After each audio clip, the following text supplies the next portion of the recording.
In this podcast, we're going to look at the work of Caravaggio, who was born in 1571 in Italy and died in 1610 at the early age of 43. That's a little over 400 years ago. He was a volatile man. He often participated in street brawls and on one occasion even killed a man. So he was a pretty wild character. But I'm not going to tell you any further biographical details because we have other things to explore and you can find about it online.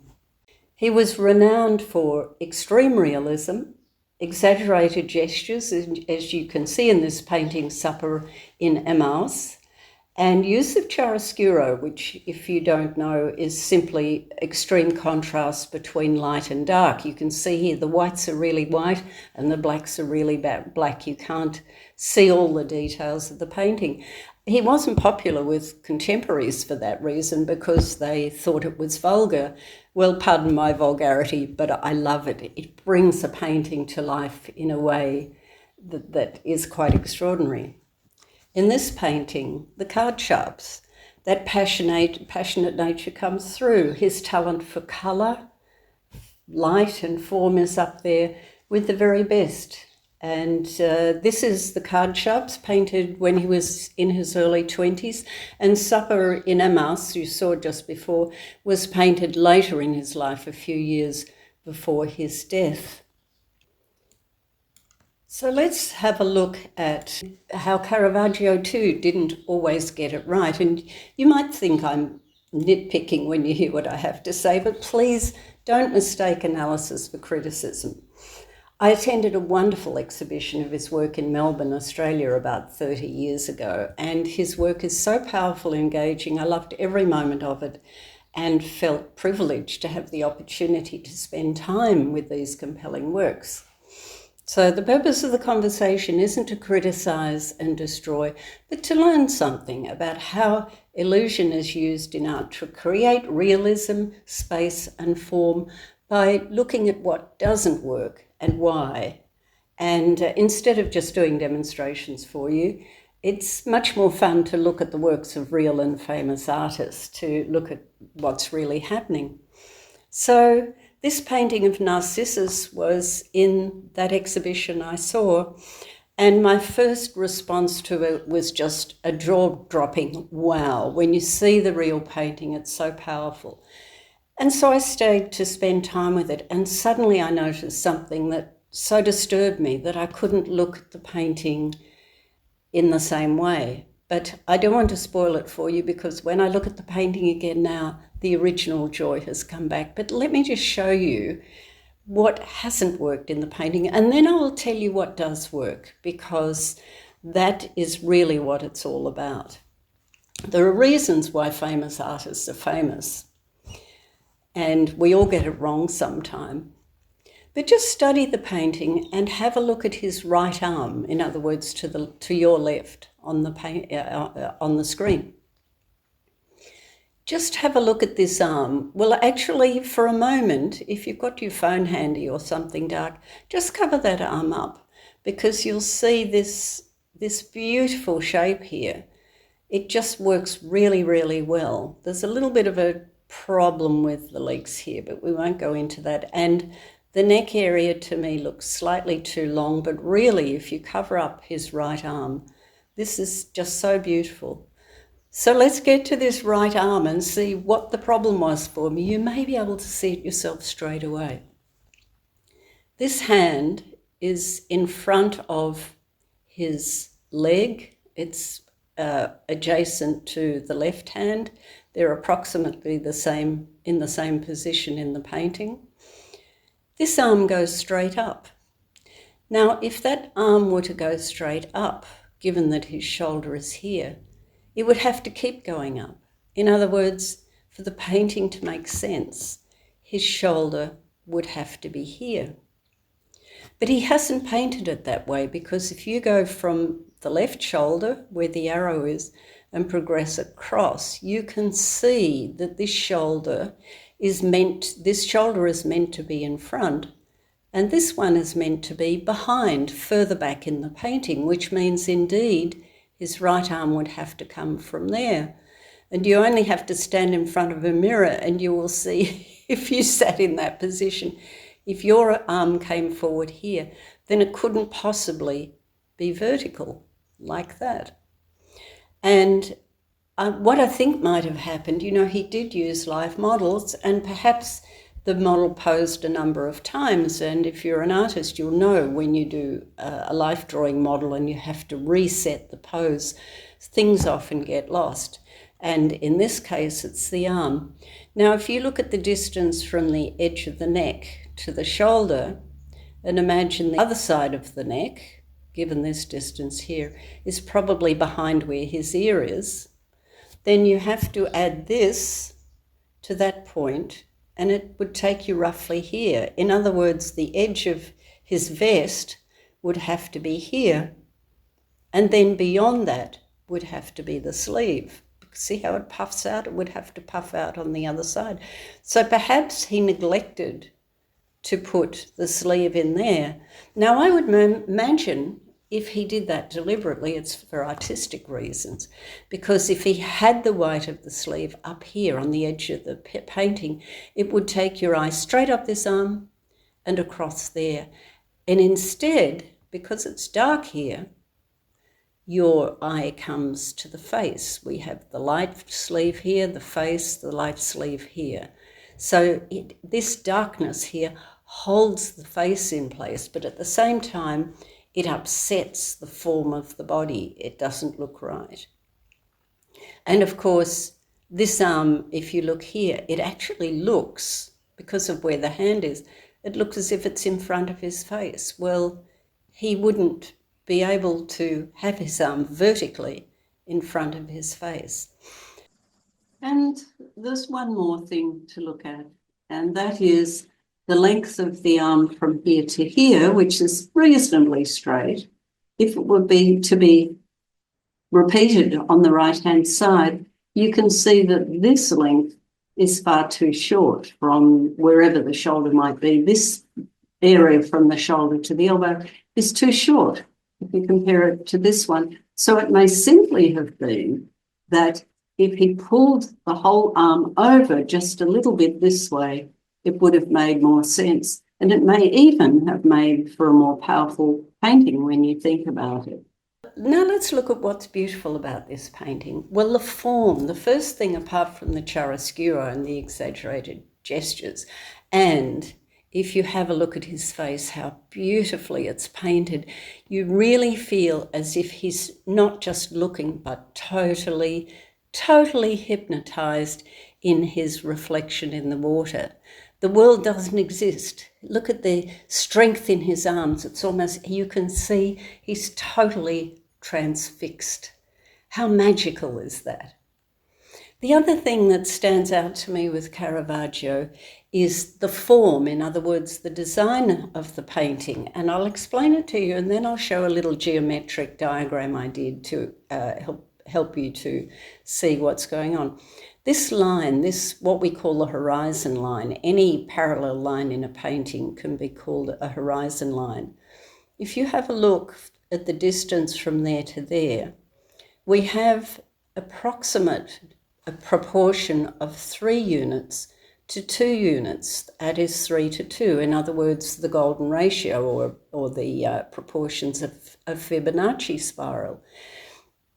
There's a reason why these geometric proportions affect us. You can't see them in the painting unless you're looking for them, but if we have geometrically harmonic shapes as the design of the painting, it brings the painting to life.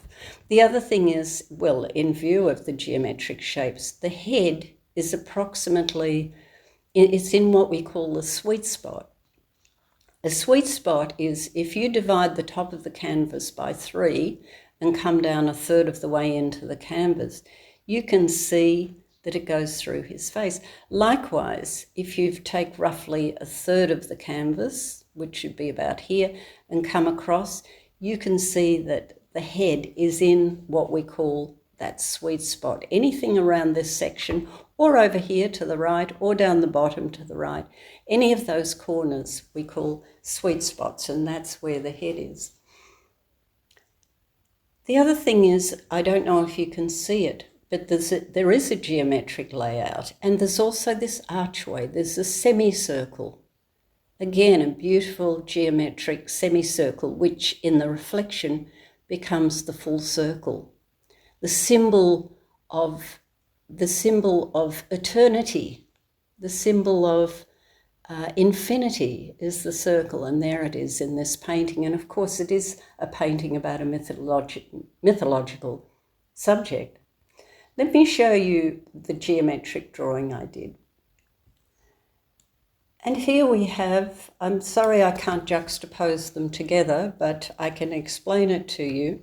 Here's the horizon line, so the edge of the water. Just put a circle roughly where the head is. This is where the hand is, the right hand, and the left hand is here, and this is his knee. Now if you take a line up from the hand to the head, and then from the head to that hand and across, you get a perfect triangle. If you take the knee, you also get a perfect triangle. Triangular shapes are somehow very aesthetically pleasing, and it's really obvious how he's done it in this painting, and it makes it magical. Let's go back to the painting briefly. So the head, a triangle from the head to the hand, to the head to the other hand and across, and one from the knee to the head, and from the knee across to where that arm is. Let's have a look at it again. Here is the head. Here's the hand, so we have an almost vertical line, which may also be why he put a vertical shape there, I don't know. And then across to this hand, and then up through the arm to the head. So there's your triangle. And then we have the knee here, and again we have this line across here, or perhaps to here. Your eye is more likely to go to there, and then to the head. So can you see how through those shapes, through the archway, through the triangular shapes, he's pulling your attention into the face, which is actually in shadow, but it pulls you into the painting and pulls you into his own transfixion, whatever the word is, with his own image. It's a wonderful painting. Here's another painting of his that I love. This is Bacchus. You can see it's Bacchus. There he is with his flushed red cheeks, with his decanter of red wine. I presume it's red. I'm sure it is in the original painting. This is a photograph. And the fruits here of life on the bowl in front of him. And again, I'm going to talk to you about what is wrong with the painting before we look at what's wonderful about it. If you enjoyed this video, just if you haven't noticed, have a look at this shoulder. Now it is beautifully shadowed. In itself, it's well painted, but there's a problem. And I'll give you 10 seconds to look at the painting without me talking and see if you can see what the problem is.